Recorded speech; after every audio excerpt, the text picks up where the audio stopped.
What is going on, guys? Welcome back to another episode of the Young Rich Podcast. Today, it has been a quick minute, but I have missed talking to you guys and talking about sports and NFL, and I've been very lacking on putting out podcast episodes, shorts, being active on my second channel, but today's the day going forward. We're going to be more consistent. I mean, the NFL season's winding up. College football has been a great season so far. It's been very interesting. Going to be talking a lot about that stuff coming off with the college football playoff. Obviously, USC, very disappointing season for ourselves. Ended 6-6, which is one of the worst seasons Lincoln Riley's ever had. And one of the worst seasons, not actually one of the worst seasons I've been a part of. I still remember that whole JT Daniels tore his ACL year as a freshman, where he came in there and then we absolutely, didn't look very good. JT Daniels freshman year, he didn't tear his ACL, but we did. We ended up 4-8. Did not look very good. Came back the next year, first game of the season, he ended up tearing his ACL. Keaton Slovis comes into play. That's when we had a chance to be a top 4 team and make the playoff. But again, we ended up losing to some fluke game like BYU. Ended up losing to Justin Herbert and Oregon later down the stretch of that season as well. But again, have a lot to discuss, a lot to be looking forward to for college football. These games are going to be absolutely insane this upcoming week. Conference championship games, absolutely going to be livid, going to be locked in, going to be betting every single game, I promise you. For all of my sports gambling addicts, my people, I have a lot of people who text me about picks every single day, all right? So far, NFL, I have been absolutely kicking ass in the NFL. 16-3 in my last 16 NFL plays. Absolute 4-0 on Thursday Night Football. Denver Broncos -6. Shout out Jameis Winston. I love you, dog, but pick 6. Put it away for us. Jerry Jeudy over his receiving yards. Cortland Sutton over his receiving yards. Jameis Winston over his passing yards. And Bo Nix over his passing yards as well. And I know that's 5 plays, but Cortland Sutton was kind of my odd man out. So like my 4 main plays was Jerry Jeudy, Denver by 6, and yada yada yada, right? So 16-3 in the last 19 NFL plays. 2 of my misses were absolutely heartbeat misses, right? And you had not Drew Lock, excuse me. T. Higgins needed 70 yards, 69.5. He ended up with 69. They got a 5-yard penalty that moved him from the 5-yard line to the 1-yard line. He got that 1-yard touchdown and finished just short of his prop, which was tough. CMC absolutely was dogging in the game. I had him over receiving yards. He had about 16 yards, I believe, in the first quarter, the first drive. He was dominating that game, and obviously we know what happened, which we'll get into later, but he ended up getting out, leaving the game falling short. So basically, I've been having some of these right reads. These reads have been right. I've been pretty good in NFL, predicting what's going on. NBA, yesterday, I got my ass kicked, but it's all right. Today, we're going to bounce back. But if you are interested in following me for any NFL, NBA, college football picks, you know where to come find me. Young Rich Podcast picks. I post stuff daily. 68% hit rate in the NFL, 68% hit rate in the NBA. I'm going to continue to keep stacking days and getting better. Today's slate was a little rough. Not a lot of plays I really like, so I played light today. So hopefully that goes on. I also started a Discord, Young Rich Picks. You can go check that out as well. I got a couple people in there as well. We're going to continue to grow and going forward. Hopefully we can grow this community. I'm not asking anybody to pay me for anything. I don't want that. I just want to see everybody with some more money in your pocket, all right? I want to see, a couple people text me like, yo, your picks paid for my dinner. Your picks paid for me and my wife's anniversary, or me and my girl's anniversary, whatever, something like that. I just want to hear some good news coming from you guys. So with that being said, first things first, the Baltimore Ravens go into Philadelphia and lose. Excuse me. They played at home in Baltimore. They lost to the Philadelphia Eagles, right? Listen, this game was a very one-sided game early on. I mean, Saquon Barkley did not look like they were getting anything going. Jalen Hurts was not playing his best game of football. He still, at the end of the game, did not play his best game of football. But at the end of the day, I mean, listen, the Baltimore Ravens simply weren't enough, right? That defense, that secondary specifically, didn't get torched like I thought it was going to, but there were still holes in that defense. Key third downs, third and longs that you need to get a stop. You need to get your defense off the field and get your offense back on the field, right? And you didn't take advantage of those opportunities, right? Justin Tucker, 2 missed field goals, we'll be discussing him at the end of this little section in this podcast, right? But listen, again, I mean, the Ravens ended up blowing another double-digit point lead. Listen, I still have my questions about Lamar Jackson as a player, as a quarterback in this league, right? I don't question his ability to win games. I don't question his talent as a player. I question his ability is when the going gets tough, when you're playing in these big games. Can you come through? Can you provide these enough to go out here and win this game, right? And if you look at Lamar Jackson's numbers, it looked like, yeah, he played a pretty solid game. His, yada yada, ended up with like 248 yards, pretty good completion percentage, didn't turn the ball over, right? But you miss these big plays that you see when you play these lower teams, right? You play these teams that aren't so very good.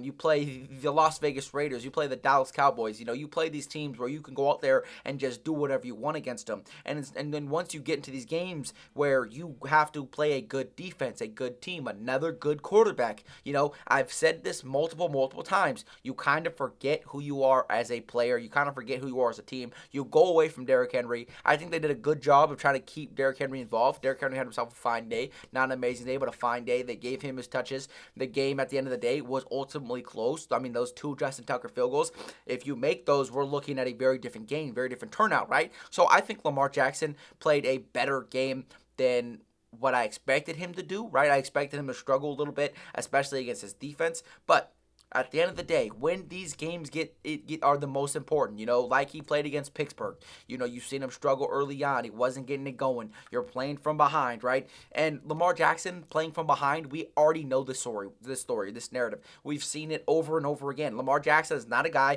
who's going to beat you from behind using his arm, at least against a good team, right? And we've seen the struggles in the playoffs. We've seen the struggles against those those division rivals, the Cleveland Browns, the Cincinnati Bengals obviously had the worst defense in fucking NFL history at this point, right? So you're able to get away with it from them. But the Pittsburgh Steelers, you've seen it. The Philadelphia Eagles, the Pittsburgh Steelers, those two teams look like they had a recipe to slow down Lamar Jackson. And that happened, right? Both those games, you had an opportunity to go out here and kind of kill this narrative, and you continue to let it linger, to let these situations and these questions keep coming up again and again and again. And it's the same story, right? So, again, Nick Wright, I agree with him on some things. I disagree with him on some things, but he's always been very consistent when he talks about Lamar Jackson. I'm a Lamar Jackson guy, right? By the way, okay? I watched him all the time in college. Louisville, I was that guy. I watched him win his Heisman. I watched him before he was even given the Heisman hope, right? Like, I was a Lamar Jackson guy in college. He got drafted into the NFL. I was a Lamar Jackson guy.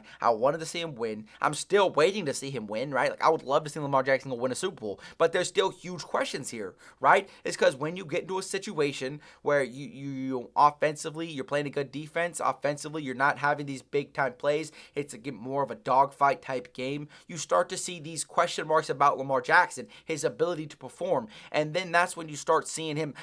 To me, this is the real Lamar Jackson. Until something else happens, until he goes out here and then proves us otherwise, this is the Lamar Jackson we continuously see in these big game situations. And everybody wants to hype him up for what he does against everybody else in the regular season, right? But when you get into these playoff type games, you play the Philadelphia Eagles, and arguably one of the best defenses in the NFL right now. You play Jalen Hurts, an MVP candidate in Saquon Barkley. You play Patrick Mahomes and the Kansas City Chiefs. You play the Pittsburgh Steelers, who are red hot, one of the best defenses in the league. They go out there and they have a plan for you, right? You have a losing record against the Pittsburgh Steelers, right? And so when you get into these situations, you eventually, you would think you would take this next step. You would take this jump. You would go out here and start winning these games. But he is simply not doing so. And that just has always been Lamar Jackson's problem, right? And then in 2 weeks, when you see him go play the New York Giants, he's going to go out here and have a phenomenal game. This team's going to score 50 points. And then all of a sudden, you're going to be like, man, Lamar Jackson is the greatest quarterback I've ever seen. And I've heard it so many times this year that Lamar Jackson is the greatest thing we've ever seen, right? Lamar Jackson is the greatest quarterback we've ever seen, the best player in the league, 3-time MVP, yada, yada, yada. I love Lamar Jackson. but we are getting out of hand, right? Because every time he has a bad game, he bounces back with a great game, and then all of a sudden we forget everything that just happened, right? And Nick Wright does a great job of pointing this out. Everybody in the media, he plays bad. They want to say, oh, he had a bad game, it's okay, right? And then you want to say he has a good game, it's a great game, and you see what we already know he can do against some of these lower end teams. You're like, man, this guy's the greatest player I've ever seen in my life. And then all of a sudden he's getting into these, oh, should be winning the MVP, get his third straight, yada yada yada, all this stuff, right? So there's a lot of question marks about Lamar Jackson, right? And again, I hope we can figure him out. I hope we can get over this hump because I want to see him win. I do. I really, really do. And I think they got the roster to do it. I know the secondary struggles, but I still believe in this offense to do enough to win games, right? Because their front seven is good, is solid. It's that back four outside of Kyle Hamilton that in the secondary that you don't trust, right? So again, there's a lot of questions to be answered about this team. I think the Philadelphia Eagles, I was one of these critics on the Philadelphia Eagles throughout the year, this year specifically. They had moments where they didn't look good. Nick Sirianni with his coaching problems and his coaching drama, and now you finally get a finalized product, right? You get the defense, which has had one of the best turnarounds this year. It was last year had one of the worst defenses. Early in the year was getting cooked by everybody, and now all of a sudden you look at them and they're a top two defense in the NFL, and you have a quarterback in Jalen Hurts who's playing great football. Saquon Barkley, MVP candidate, right? He's having himself a career year on pace to break 2,000-yard mark, okay? So this team has the weapons. A.J. Brown, one of their most important players, right? Devontae Smith has been injured, but you're still going to get him back. Dallas Goedert is now getting reinserted into the lineup, and he's been looking great, right? And we've been getting good Jalen Hurts football. Nick Sirianni, I still question him as a head coach, but he's doing a good job at this current moment. Undefeated since he shaved his head, which is something I like to see. But again, so this was a huge step in the right direction for Philadelphia. They continue to prove who they are as a team. They don't have this issue lacking their identity like they did last year, having Jalen Hurts throw the ball 32, 33 times a game, right? And that's obviously the same situation we see with Lamar, but it's been his entire career, right? So now you get into a situation where we talk about Justin Tucker, right? You can talk about Justin Tucker. He's missed 2 field goals. He has not looked good this year. He has missed a lot of key crucial kicks. And again, now you start to question he's aging, right? Again, we've seen some kickers get to their late 30s or mid 30s, and they still look like a very productive kicker. Justin Tucker is simply not doing that, right? And this guy, again, is going to be going to go down as the greatest kicker of all time, okay, to this date. The greatest kicker of all time, the greatest kicker we've ever seen, and, might make the Hall of Fame as a kicker, which is crazy to say, because obviously that's a very, rare situation to be a part of. Okay, so we know how great he is. We know his greatness, but when now you get into a situation where I hear people talk about they want to cut Justin Tucker because he's going to cost them in the playoffs, right? And again, Harbaugh, he said it after the game. He says Justin Tucker has the right to be able to miss these kicks, and he has our trust in him to figure it together and to figure it out, right? So I'm not worried about it right now, right? You get to the playoffs, he maybe misses a kick or two, then that's when the question should really rise. Like, let's say you're getting to a shootout with the Buffalo Bills, and all of a sudden, game-winning kick, you have a game-winning kick opportunity, and Justin Tucker goes out here and does this, goes 0 for 2 in field goals. That's a totally different story, right? So I'm on the side of letting Justin Tucker figure it out, and by the end of this offseason, if you lose by a Justin Tucker missed kick, then, we could have this whole Justin Tucker needs to be cut. Justin Tucker, we need to go a fresh start. Justin Tucker is washed, so we can get into those conversations. Because we've seen people before, they have a poor start to their year. They have a poor season to their standards. And then when it matters to it in the playoffs, you come through. So until he proves to me otherwise, I'm going to trust Justin Tucker to make these kicks when it matters in the playoffs, when it matters in late in games. And obviously he didn't do it yesterday or Sunday, but I do have faith in him to do it when the games really, really matter. So the next game I wanted to talk about is the San Francisco 49ers versus the Buffalo Bills. Okay, listen, this was an absolute dogfight.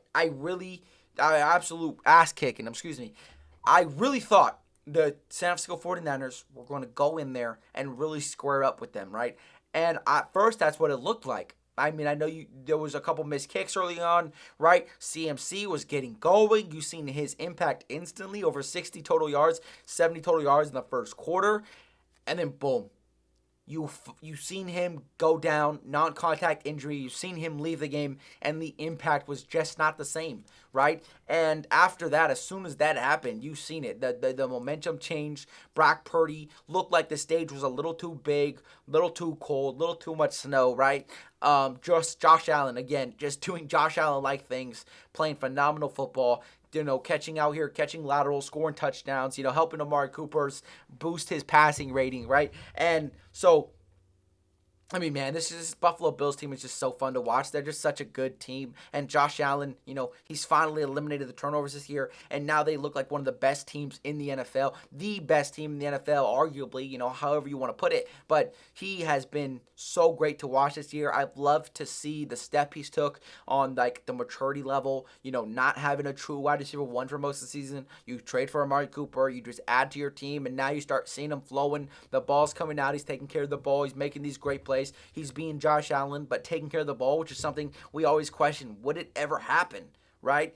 And again, you got to give Josh Allen so much credit because this was a team that a lot of people were down on this offseason, right? A lot of people were saying the Buffalo Bills, you lost a lot of veteran pieces. You lost Stephon Diggs. You lost Micah Hyde. You lost Jordan Poyer. You lost all these pieces, and they were questioning your ability if you're going to be able to maintain that status of greatness and winning in the regular season without these key players. And there was questions from me about it, but I still picked him to win the division. I still thought Josh Allen was enough to win that division in that AFC, in that AFC North.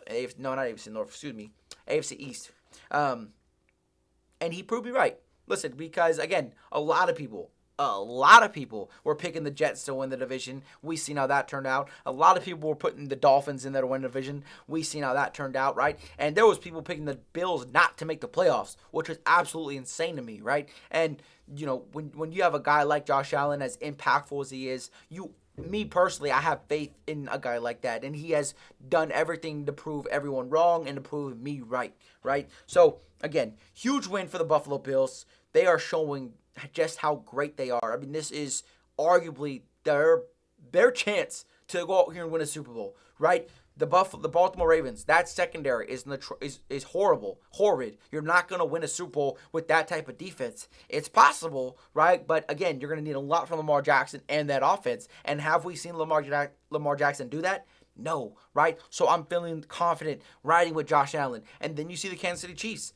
the other team out there, who they have had their issues, whether it's been defensively the last couple weeks, special teams, that offense, all these different question marks and issues throughout the season and just stacking up at this point. And we're waiting for a collapse. We're waiting to see how many times are they going to be able to get away with stuff like this. The fumble snap versus Vegas. You had the illegal formation flag as well going on the last play against the Raiders. So again, this is their chance to win it, right? And I like Josh Allen and the Bills against a majority of those NFC teams, right? Against the Eagles. I like Josh Allen over Jalen Hurts, right? You have a home run hitter at running back in James Cook. You have a good receiver in Amari Cooper. Khalil Shakir is playing great football. Dalton Kincaid, a great tight end.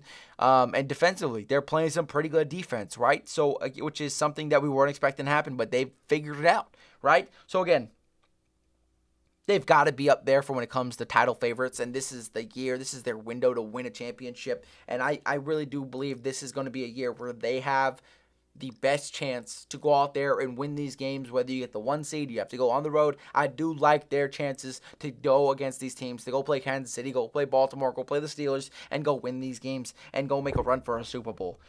But to discuss briefly the San Francisco 49ers, all right? Listen, the San Francisco 49ers, I've been saying this for years and years and years, okay? But your window, it's over.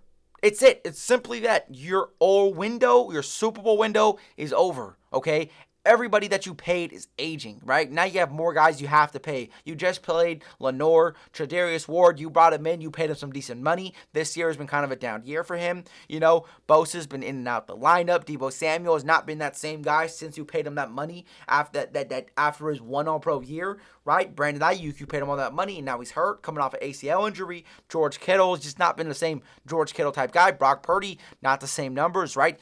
And, again, no CMC all year. He just came back, and now he's out for the rest of the year. This team was due to fall apart, right? And it is doing just that. I've been saying this for the last 3 to 4 years. I said, this is it. This is the last year. This is your last shot at getting it done. And they didn't get it done. And now I think their window is completely gone, right? You're only getting older. You have a lot of cap accumulated to a lot of these older veteran all pro caliber players, right? And now you got some young guys who either need to get paid or get shipped out, right? So now you're in a situation where you also have to pay. You have the opportunity to pay Brock Purdy, right? Brock Purdy's a 7th-round pick, and now you're gonna sell him. He has to wait another year before we go get paid. So if I'm Brock Purdy, I'm banging on the door like, listen, I made it to the NFC Championship game. I made it to the Super Bowl. I was MVP candidate, favorite MVP candidate. I had some nods, right? And we led one of the best offenses in the league last year, right? We made it to the Super Bowl. We lost to the Chiefs. I walked off the field with the lead in the Super Bowl against the best quarterback in the league this year, okay? In this era, in Patrick Mahomes. And he has every right to come out here and demand the money he deserves. He wants to get paid, right? And I still think, again, mixed with the fact that not only is everybody banged up right now, you're missing a lot of key players. Trent Williams, one of the oldest players in the league. He's still great, but he's still older, right? And again, there's just so many red flags. And I understand the fact that the San Francisco 49ers, you've been so close twice. So many times you've been so close. The year you lost to the Eagles, you thought that was your year to go in there and win that Super Bowl and to go be right back in that conversation for being a Super Bowl champion. And you got Brock Purdy's elbow, the injury, you got hurt, right? And now you get into all these situations where now you're aging. Your great players, they're aging. They're not the same impact on offense or on defense. These players are not playing to their value of what they were last year. This defense has taken a fall off. This offense has taken a step off, right? And now people are questioning Kyle Shanahan. Is Kyle Shanahan on the hot seat with everything going on right now, right? And listen, I think Kyle Shanahan is a great head coach, right? I'm not questioning any of that about him, but I do think that this is the time to rebuild. This is the time to reship, retool, go move some pieces, go get some draft capital, go trade a aging star, go trade a Trent Williams possibly, go trade a CMC who's coming off another injury, go trade that Deebo Samuel contract and go get some draft pieces. This is the year, the opportunity for you to go. You're going to have a top 10 pick possibly if you keep losing, so now you can be looking at a situation where you have a top 10 pick and you're very tight along the cap due to how much you've paid all these other players, Hargreaves, all these guys, Brandon Ayuk, and you're going to have to pay Brock Purdy, George Kittle, Deebo, CMC, all these guys are going to have to get paid. Tafunga, all-pro safety, he's going to have to get paid. There is a lot of questions that need to be answered and dealt with, right? And at this point, I understand it's going to be hard to say, you know what, we tried. We give it a hell of a shot. Two chances at the Super Bowl. Could have been 3 if Brock Purdy doesn't tear his elbow, right? And it's hard. It's hard to come out here and say this was it. This was the last chance. This is the end of an era. This is an era of a dominant team that we've seen in San Francisco for so many years, going back to the Jimmy G days, right? And so I understand it's bittersweet, because you want to go into a new direction, but at the same time, you're still trying to hold on to old ties. You're still trying to think we can still get it done with these core guys, but you can't. Deebo Samuel has not been Deebo Samuel since that year he got paid. He's been in and out of the lineup. He's an impactful player when he's in the game, right? He contributes to wins and losses under Kyle Shanahan, right? We still have questions about Brock Purdy. If you pay Brock Purdy all this money, and now all of a sudden you keep all these other players, now you're very, very tight against the cap. You don't have the money to add additional pieces. If anything, you're going to get worse. So now we're putting Brock Purdy in a worse situation, and we're going to expect him to be a floor raiser, a ceiling raiser, like a Patrick Mahomes, like a Joe Burrow, like a Lamar Jackson, like a Josh Allen. And we don't know that. And I don't think that's the case. I don't think Brock Purdy is that type of guy, that caliber of a player, right? And right now, the market is screaming $55 to $60 million for Brock Purdy, simply due to the fact the highest paid quarterback is Dak Prescott, who we've seen what he's done, right? So now, if you go out here and pay him $60 million, now you put yourself in a deep in cap. You're going to have a worse team. You're going to be aged, veteran. Your team's only going to get older. If you wait If you string this puppy along for another season or try to run it back for two, you are going to lose value in your players. Your assets are going to get old. You're going to lose value. They're not going to be the same players. We're going to come to this realization that Brock Purdy is possibly not that guy. He's not going to be worth $55, $60 million. And now you are going to be in a very, very tough situation where basically you got to start from the ground up again, right? So it's better to catch it early than to catch it late. Okay, and so I hope for the San Francisco 49ers, the fan base, you all get on the side of this is the time to retool, move some pieces, move some players, and let's rebuild this thing. Let's refix this thing, right? Rejuvenate this energy. Get some new young guys in there, draft well, go out there, maximize your draft capital, just like the Los Angeles Chargers did this year. Okay, just like the Buffalo Bills did this year. Okay, you've seen how it worked out for them.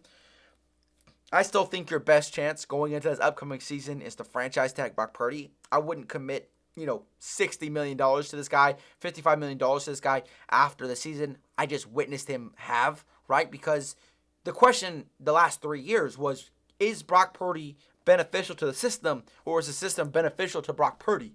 And now we're in a situation, again, where you have paid this guy no money. So now all your other players are great. When they were great, this offense was humming, was buzzing. You look like unstoppable force. Christian McCaffrey was in the MVP discussions. Brock Purdy was in the MVP discussions. You right? Trent Williams is still the greatest offensive tackle in the league. That defense was playing better than what it was this year. And now we're looking at it as, okay, so we've had the injury bug. We've had injuries. We've been missing players. But when these players are in the game, when you have CMC, when you have who again, CMC, as much as his presence was missed and what he can do is he's one of one when it comes to running back position, okay? But when Jordan Mason was in that lineup, he was leading the league in rushing yards. He broke a San Francisco record for most rushing yards in the first 8 games of a season, right? So he was filling that void of rush offense, right? And I think he missed a game or two where he only played in the first quarter, okay? And he could have even had better stats than what he did, right? So, and then you add you see Brock Purdy play with Debo, play with George Kittle, when he has Trent Williams, and all of a sudden, and he has Brandon Ayuk, and all of a sudden, this team does not look the same, right? And so now we start to question is it Brock Purdy? Is it the age? Is it the age around him? Is it that everyone's too old and don't got the same type of juice, right? So there's a lot of stuff to look at and figure out if I'm a San Francisco 49er fan. But I would hate to go out here and pay Brock Purdy and have to be attached to every single buddy that you invested in this offseason, right? Because you are going to be so tight against the cap that you have no wiggle room. You're going to be looking like the Dallas Cowboys this next year if you continue to go in this direction. So just take a look up, and appreciate what happened. Appreciate what you were able to do. The 2 Super Bowls you went to, the wins, the losses, the NFC championships, the division titles. Appreciate it, but now it's time to retool and go take a step back to rebuild coming forward and hopefully catch it at a full sprint. Trevor Lawrence, Nick Wright calls him the Prince, is now out for the year, okay? And listen, I don't need to sit here and tell you guys Trevor Lawrence has not been playing good football, right? We understand also, the situation that he was in. Doug Peterson, listen, outside of that Super Bowl, what has he really done? Double-digit wins in a season, I believe, once since that Super Bowl run, right? And then you get into the playoffs. You kind of have that second half spurt in the season where you go on like an 8-1 run, right? You only lose to the Kansas City Chiefs. You make the playoffs. You sneak in there as a wild card. You win the division, and then you go in there and you have that game against the Los Angeles Chargers where you 4 interceptions in the first half, down 28-0. You come back, you win that game, right? And since then, we were expecting Trevor Lawrence to take this jump, right? Last year, again, number one, top 2 seed in the AFC before he ends up getting hurt.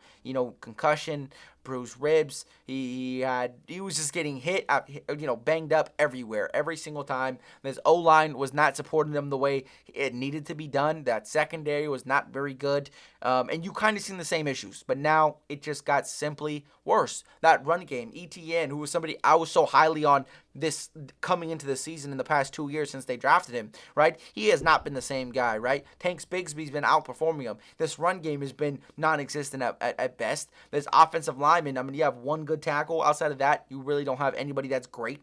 Receivers. I mean, listen, Brian Thomas, great receiver, absolutely phenomenal this year. Christian Kirk, I mean, he's been banged up. He's missing the rest of the season after he got toned after he was in trade rumors, got injured. Now he's missing the rest of the season. Evan Ingram has not been the same Evan Ingram going into last year, right? This defense still have its problems, and listen, Trevor Lawrence is not playing great football. I'm not trying to defend Trevor Lawrence, right? But I do think, when you put into consideration what Mac Jones did with this very same team in this exact lineup, in this exact situation, we understand what Trevor Lawrence did.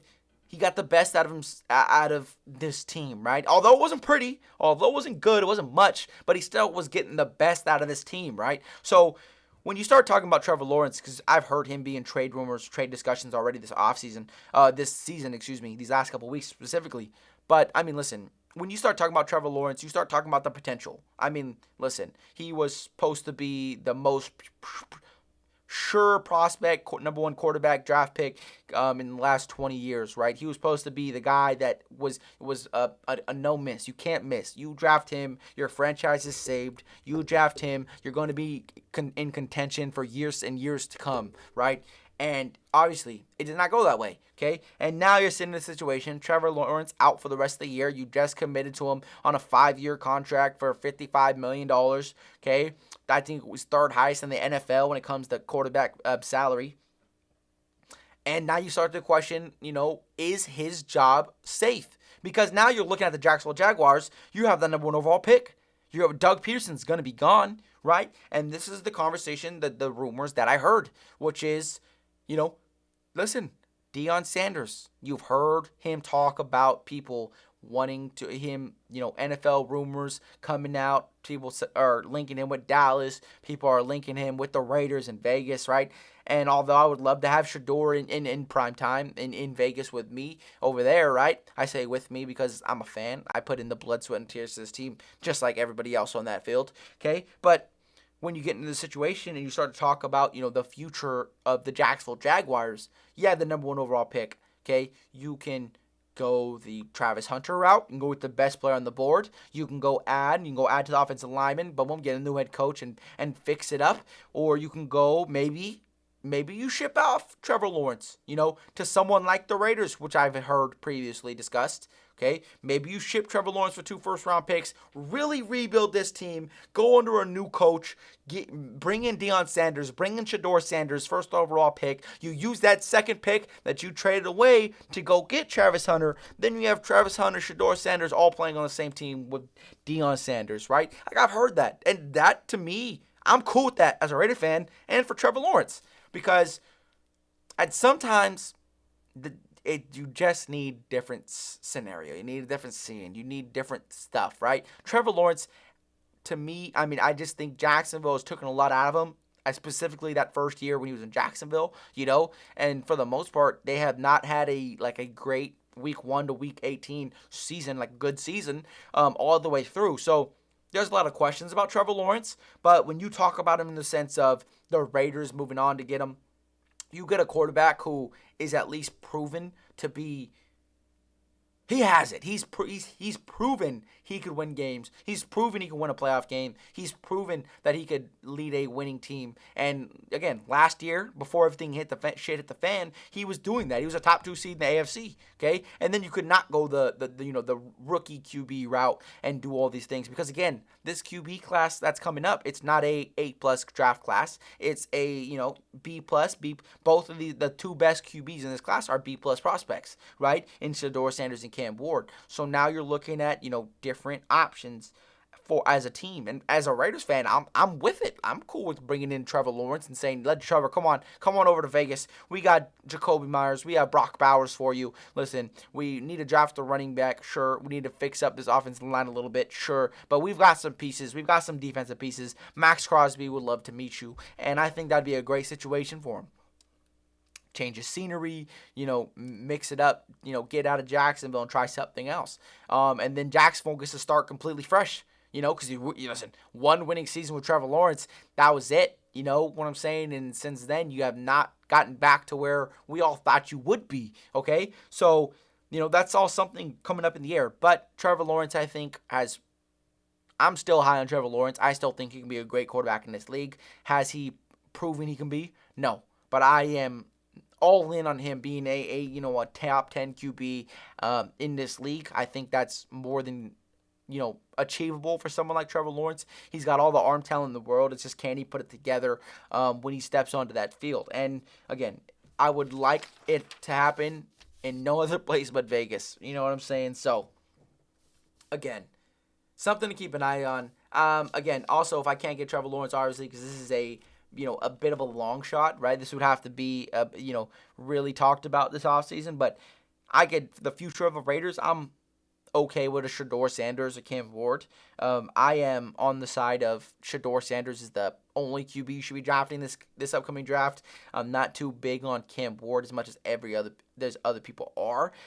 Cam Ward has yet to prove to me in college that I really think he can be the guy on the next level, right? He just reminds me of a great college quarterback who just leads high, power offenses, which a lot of quarterbacks in college football do that.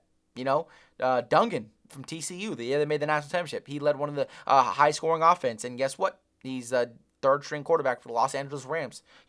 So again, and then it's just. I'm unsure of a lot of these other QBs, and statistics say that, based on the draft class we had this year between Michael Penix, Drake May, Bo Nix, Jaden Daniels, and who am I missing? Caleb Williams, obviously, right? The statistics say you're not going to hit on 2 back-to-back QB classes, right? So I would rather take my chances moving off of a QB and getting somebody in, a vet like that, maybe a Sam Darnold route, who knows? But I believe in the statistics of things, and I believe the statistics will not support us drafting a QB this year. I mean, listen, it's just the name of the game, right? There's very few scenarios where back-to-back QB classes have hits in both. It's just, and especially in this first round, right? It's just hard to really go back and say that, right? I mean, listen, you had that whole Kenny Pickett, Will Levis draft where, Malik Willis draft where it was like, whoa, these guys could be first-round picks. Kenny Pickett's the only one to go in the first round, and we all know how all 3 of their careers are turning out right now. So I would much rather go with a veteran, someone who's been in the league and been around for a while. You don't have to be too old, right? A Sam Darnold, a Trevor Lawrence type guy. I would love to have something like that in Vegas because I do believe the statistics are, for the most part, are true, which is you don't get 2 great QB classes back-to-back, and that's definitely something you have to take into account going forward, right, going into this year, because obviously the one piece we truly desperately need is a quarterback. So we'll definitely see how that goes. But the last thing I wanted to talk about, the second to last thing I want to talk about on this episode today is Bryce Young, man. Listen, Bryce Young, the resurgence of Bryce Young these last 4 to 5 weeks, listen, I remember when he was first drafted to the Carolina Panthers, I said this is going to be the best thing that's ever happened to Carolina. The Carolina is going to be relevant for the years to come. He's going to lead. I said it with confidence. I said he's going to lead the Carolina Panthers to the playoffs. He's going to lead them to a Super Bowl. I said it with confidence, and I still believed it, right? I watched a lot of college football, and I like to think I feel I'm pretty confident in watching these college football players and knowing whose game is going to translate, okay? Because I do a damn near great job.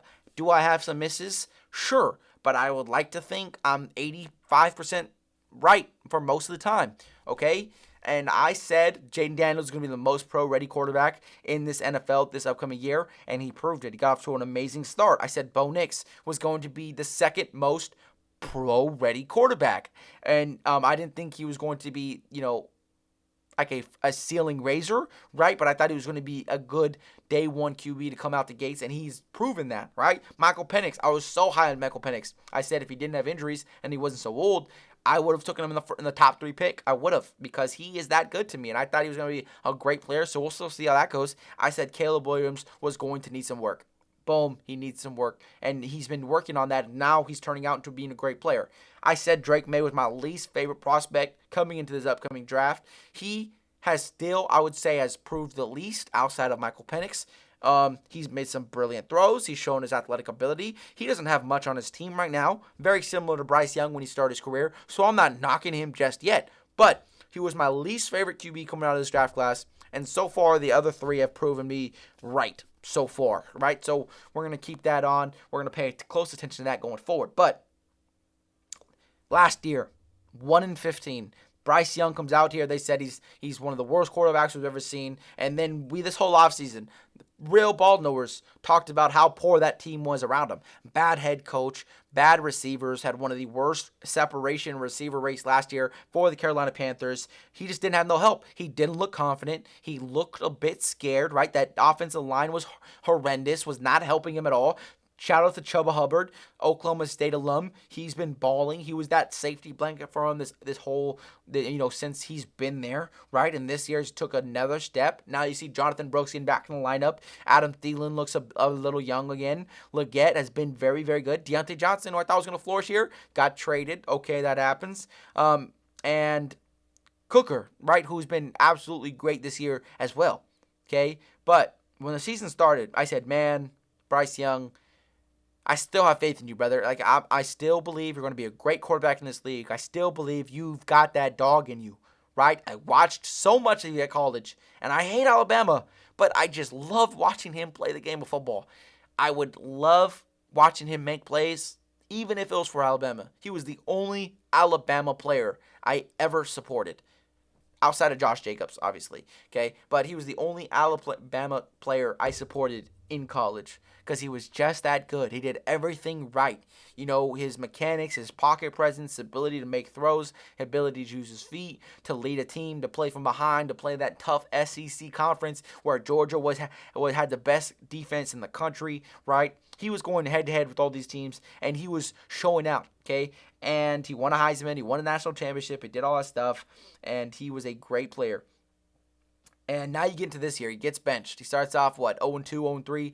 It's just horrendous. Right now, everyone's making fun of Bryce Young, saying he's the worst number 1 pick quarterback ever. Stephen A. Smith went out there and ripped him a new one, right? Boom. I still said it. I said, Caleb Williams, I said, Bryce Young, come to Las Vegas. Bryce Young goes anywhere else and watch him flourish. I said it multiple times. People said I was crazy. Carolina Panther fans that I know personally said I was crazy, said he was no good, okay? I said, you've got to give him time. He's a young guy, and he needs just more reps. He needs more help.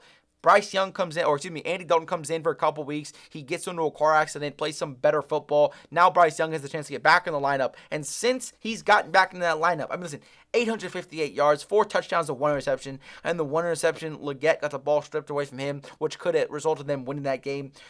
His passer rating, 85.4, 3-2, where Chuba Hubbard fumbles the ball in overtime against the Tampa Bay Buccaneers, okay? And they would have possibly won that game. They possibly would have ran it in based on how they drove down the field. Regulation, Bryce Young scores with 30 seconds left, but we still let Baker Mayfield go out here and kick a field goal, okay? With 30 seconds left. Again, you have opportunities to win. You're not coming through. You could be 4-1 right now. The Chiefs, if you don't allow, Patrick Mahomes to do what Patrick Mahomes does, you could be 4-1 right now, 5-0 in that start. You could be screaming for a playoff spot, possibly, with how everything else is going. Okay, but listen, now people are showing him more respect. Now people are saying, dude, he's a great player. But I've been through this, right? And now you see the passion.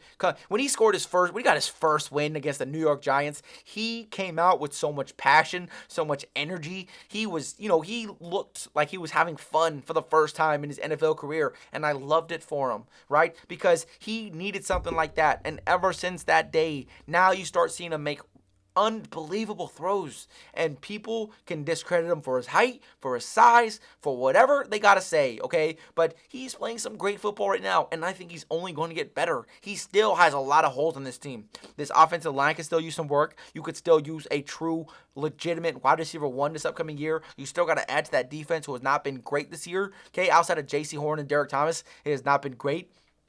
And I'm just so happy to see Bryce Young come out here and prove me right. I know it's only a 4-game, 5-game sample, but I am still riding high with this wave like I've been his entire career, okay? I've witnessed 18 losses in his NFL career, and I've kept the same exact energy, okay? So I am still riding high with Bryce Young to be a great player, a top 10 quarterback in this league. I still think he can do that, and I think he's going to be a great player for a long, long time in this league. I expect him to continue to get better and better, and each week he continues to do so. You know, with the receiving core that he has right now, what he's been able to do is just absolutely remarkable. Okay, because we've seen what he's been able to do when he played at Bama with all these excellent receivers, right? He had the best talent in the country, and you've seen how high explosive that offense was, how high scoring and explosive that offense was. He was winning national championships, winning Heismans, right? So I'm so happy for Bryce Young, and I couldn't be happier for the Carolina Panthers. That I am praying with everything in my soul that they found themselves their quarterback of the future. Thursday Night Football prediction. We have the NFC North rematch. Green Bay Packers play the Detroit Lions on Thursday night tomorrow. They play in Detroit, right? And now this is going to be a great, great game. Okay, last time, obviously, Detroit got the better of Green Bay.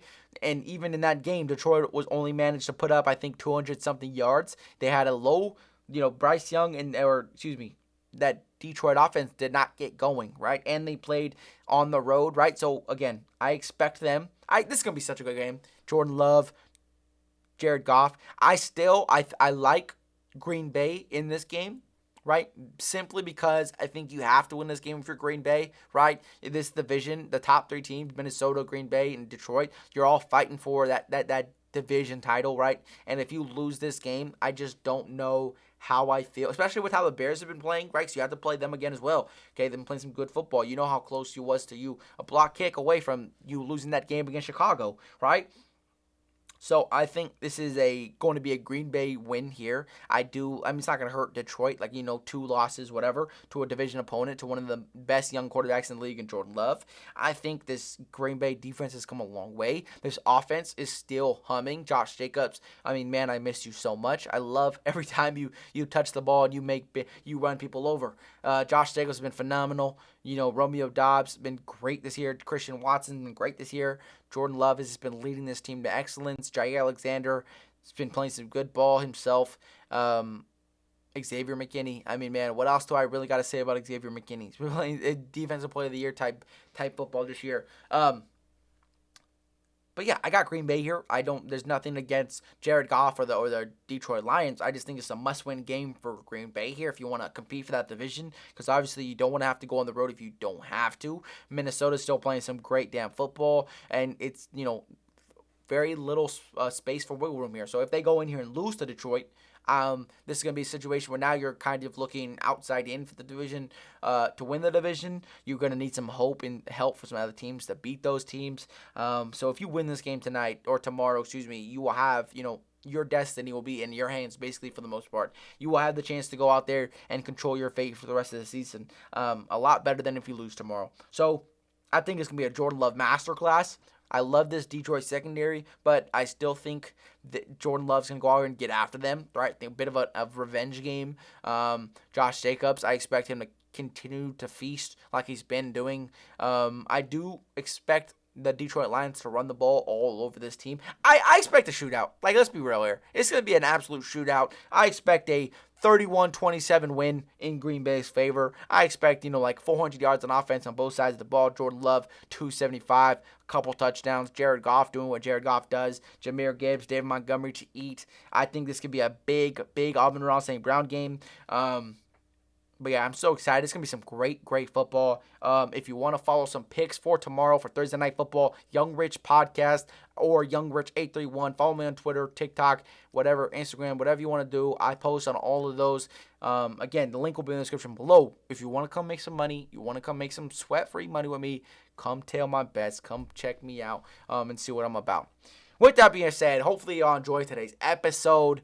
Episode 67, man. Crazy. Episode 67, man. On the road to 100. That's a huge milestone, actually. But with that being said, hopefully y'all enjoyed today's episode. If you watch this on YouTube, make sure to subscribe, like, and turn on post notifications to make sure you're updated when we post. And if you're listening to this on Apple Podcasts or Spotify, make sure to follow the show, give it a 5-star rating, as it helps the algorithm. And with that being said, if you enjoy my content, make sure just to tell a friend, man. Spread my podcast out there. You want to go make some money, check out my Discord, check out Young Rich Picks on Instagram, Twitter, X, whatever you want to call it. With that being said, we out.